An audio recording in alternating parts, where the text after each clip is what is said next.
क्या नरेश मीणा सचिन पायलट को फिर से ज्वाइन करेंगे या फिर सचिन पायलट को ही बागी बना देंगे? ये सवाल राजनीतिक गलियारों में तो अभी तक नहीं पहुंचा है, लेकिन आम जनता के बीच में वाकई में चर्चा का विषय बन चुका है। तो करेंगे इसी मुद्दे पर चर्चा इस वीडियो में, इसलिए बने रहेगा आखिर तक हमारे साथ। नमस्कार, मैं हूं चेतना शर्मा। आप देखना शुरू कर चुके हैं संवाद भारत का, भारत के लिए। और इस मुद्दे पर खास बातचीत के लिए मेरे साथ मौजूद हैं हमारे editor in chief Varun Bhansali ji. तो वरुण सर, जिस तरीके से मैंने शुरुआत में ही कहा कि नरेश मीणा अब जब से जेल से बाहर आ चुके हैं तब से हर तरफ क्रांति उन्होंने मचा रखी है। जन क्रांति यात्रा वो निकाल रहे हैं, वो अलग, और लगातार हर मुद्दे पर, हर नेता पर बयान दे रहे हैं, वो अलग। और बयानों में भी बड़े बड़े नेता शामिल हैं, सचिन पायलट से लेकर किरोड़ी लाल मीणा तक, सब पर वो बयान दे रहे हैं।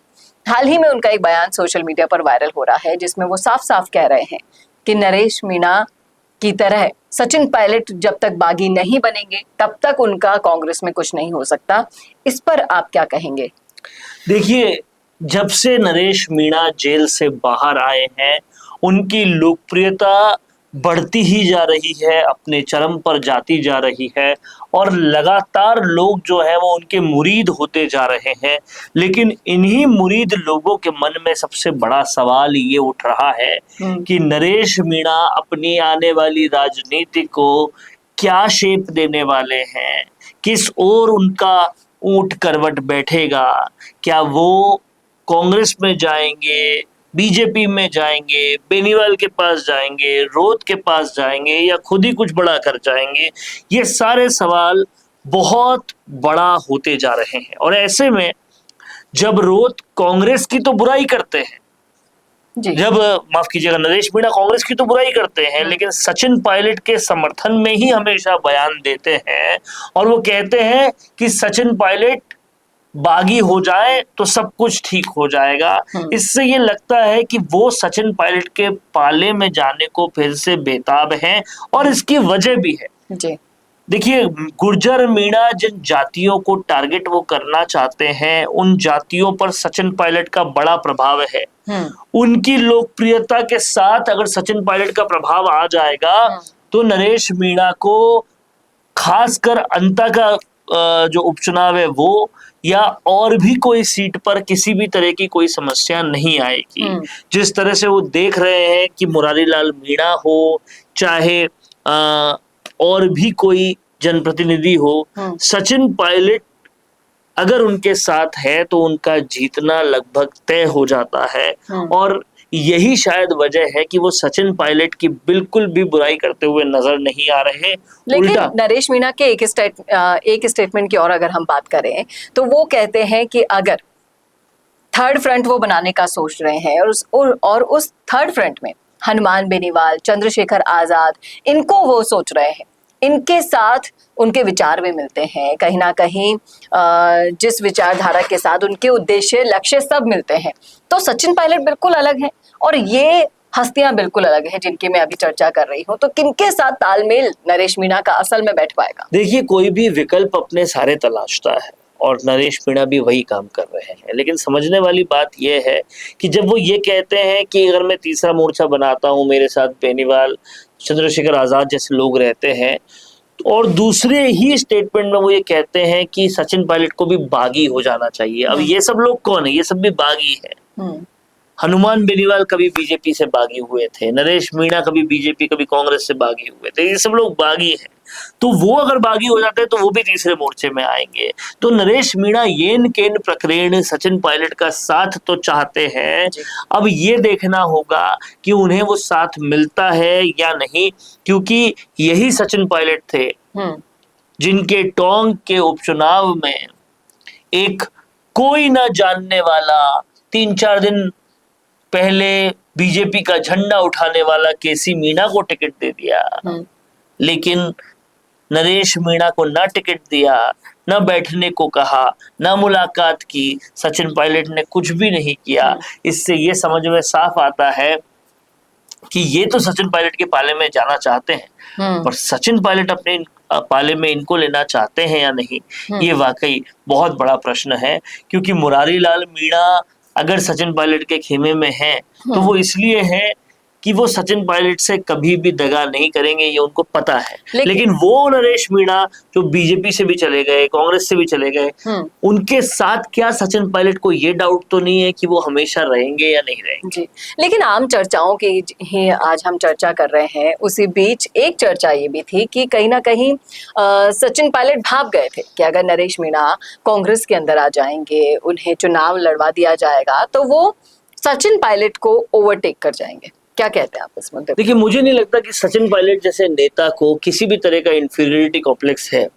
ये वो नेता है जो खुद का उप मुख्यमंत्री पद, खुद का मंत्रालय, ये सब कुछ त्यागने के बाद जब उन्हें वापस सब कुछ मिल सकता था तो उन्होंने पहले पैरवी की कि रमेश मीणा को मंत्री बना दो, हेमाराम चौधरी को मंत्री बना दो, मेरा बाद में देखा जाएगा। आपको लगता है कार्यकर्ताओं के लिए इस कदर आगे खड़े रहने वाले सचिन पायलट को कभी भी किसी से भी इंफीरियरिटी कॉम्प्लेक्स होगा?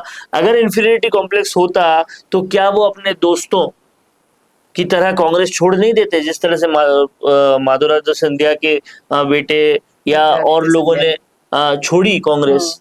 वो कांग्रेस छोड़ नहीं देते। क्या वो कांग्रेस छोड़ते तो बीजेपी उन्हें कुछ तो दे ही देती। तो महत्वाकांक्षाएं केवल सचिन पायलट को रूल नहीं करती। सचिन पायलट को लोगों का प्रेम चाहिए जो उन्हें भरपूर मिल रहा है, और कहीं ना कहीं पार्टी के प्रति उनकी निष्ठा जबरदस्त है। तो मैं बात करना चाहूंगी नरेश मीणा के ही एक समर्थक की, अगर हम माने। जब मैंने उनसे पूछा कि नरेश मीणा कांग्रेस ज्वाइन करेंगे या बीजेपी ज्वाइन करेंगे या फिर अपनी खुद की कोई पार्टी बनाएंगे, तब उन्होंने साफ साफ कह दिया कि देखिए मैडम, पार्टी का तो आपको साथ चाहिए ही होता है, समर्थन चाहिए होता है, क्योंकि अभी राजनीति का इतना अनुभव नहीं है, लेकिन नेता बनने की क्वालिटी है, काबिलियत है, जन समर्थन इनके पास भी है। इसलिए अपनी पार्टी बनाने के बजाय किसी का सहारा तो लेना ही पड़ेगा। देखिए, हनुमान बेनीवाल जैसा नेता जिसके पास सबसे बड़ी कौम जाट कौम है, वो भी हर चुनाव में या बीजेपी, कांग्रेस, आजाद समाज पार्टी, आम आदमी पार्टी के पास जाते हैं ना, क्योंकि बड़ी पार्टियों के साथ के बिना बहुत कुछ होना मुश्किल है, इसलिए वो साथ तो चाहिए। नरेश मीणा भी लेंगे, बाहर से ले कि अंदर से ले वो अलग बात है। अपनी पार्टी बना के बाहर से समर्थन भी ले सकते हैं और किसी पार्टी में जा भी सकते हैं। देखिए, थर्ड फ्रंट में बनाने में इंटरेस्टेड तो है नरेश मीणा, लेकिन कहीं ना कहीं अपने लिए पायलट के खिलाफ ना बोलकर एक रास्ता उन्होंने वहां भी छोड़ रखा है, क्योंकि वहां उनके जिगरी प्रहलाद गुंजल तो पहले से ही मौजूद है। फिर उसके बाद वो पायलट का समर्थन भी चाहते हैं। ये दोनों में से कोई एक ऑप्शन तो वो चूज करेंगे ही करेंगे, लेकिन सवाल ये भी उठता है कि अंता उपचुनाव को भुनाने के लिए मान लीजिए बीजेपी उन्हें प्रस्ताव दे देती है, तो क्या वो बीजेपी के पक्ष में जाएंगे या नहीं? देखिए, बीजेपी के पक्ष में नरेश मीणा एक वक्त पे बीजेपी में थे और उनकी कहीं ना कहीं मुख्यमंत्री भजनलाल शर्मा से हमदर्दी भी है कि उन्होंने तो बहुत मेहनत की। देखिए, उन्हें अभी टिकट चाहिए, तो अगर टिकट दे देती है बीजेपी, टिकट दे देती है कांग्रेस मान लीजिए, लेकिन बीजेपी के पास सवाल ये उठ जाता है कि कंवरलाल मीणा बीजेपी में ही थे जिनके ऊपर आरोप है, तो वहां जाकर क्या अपने को दाग से भरेंगे? क्योंकि अंता में अगर बीजेपी उनको टिकट दे देती है तो बीजेपी वहां दागी है, उन पे दाग लगे हुए हैं जी। कंवरलाल मीणा। लेकिन आपको नहीं लगता कि जेल से बाहर आने के बाद जो नरेश मीणा की लोकप्रियता है वो ओवरकम करके वो नेगेटिव ना हो जाए, बीजेपी को दे सकते, वो नेगेटिव ना हो जाए, ये भी कहीं ना कहीं बात है। तो अगर बीजेपी भी चाहे कि नरेश मीणा के जरिए वो वापस सीट पर आए, तो उन्हें पहले नरेश मीणा को बीजेपी के अंदर नहीं लेना चाहिए। वो निर्दलीय लड़के जीते, उनका समर्थन कर दें और फिर बाद में उन्हें अपने अंदर लेना चाहिए, ताकि लोग जो हैं वो कहीं ना कहीं उन्हें उसी कदर प्यार करें। अगर पहले ही पता चल जाएगा कि वो बीजेपी में जा रहे हैं तो शायद उनके कई वोट कम हो जाएंगे। लेकिन दुखड़ा तो अभी तक यही है नरेश मीणा का कि इतने मेहनत, इतना जन समर्थन होने के बावजूद भी उनको टिकट नहीं दिया गया था, और कौन इस पर मरहम लगा पाएगा, ये सवाल भी यहाँ पर बड़ा होता है। बशर्ते सच नरेश मीणा ने तो अपने लिए कई सारे रास्ते खोल रखे हैं, अब किस रास्ते पर वो आगे बढ़ेंगे ये तो आने वाला वक्त ही बता पाएगा। लेकिन आप जरूर बताइएगा कि इन सब में किस रास्ते पर आप उनका भविष्य देख पाते हैं। रखिएगा राय कमेंट बॉक्स में, कैसा लगा वीडियो बताना ना भूलेगा, और ऐसे और वीडियोस के लिए देखते रहिए संवाद भारत का, भारत के लिए। नमस्कार। भारत का सबसे तेजी से बढ़ता हुआ डिजिटल न्यूज चैनल, जिसका परिवार 4,17,000 लोगों से भी ज्यादा बढ़ रहा है। वो संवाद न्यूज चाहता है हर जिले और हर राज्य में मीडिया पार्टनर्स। तो अगर आप बनना चाहते हैं संवाद न्यूज के पार्टनर्स, तो कांटेक्ट करें नीचे दिए गए नंबर्स पर। इसके अलावा अगर आप वीडियो एडिटर बनना चाहते हैं या फिर न्यूज इंडस्ट्री में बतौर इंटर्न सब सीखना चाहते हैं, तो संवाद न्यूज के जयपुर हेड ऑफिस में काम करने के लिए संपर्क करें स्क्रीन पर दिए गए नंबर पर।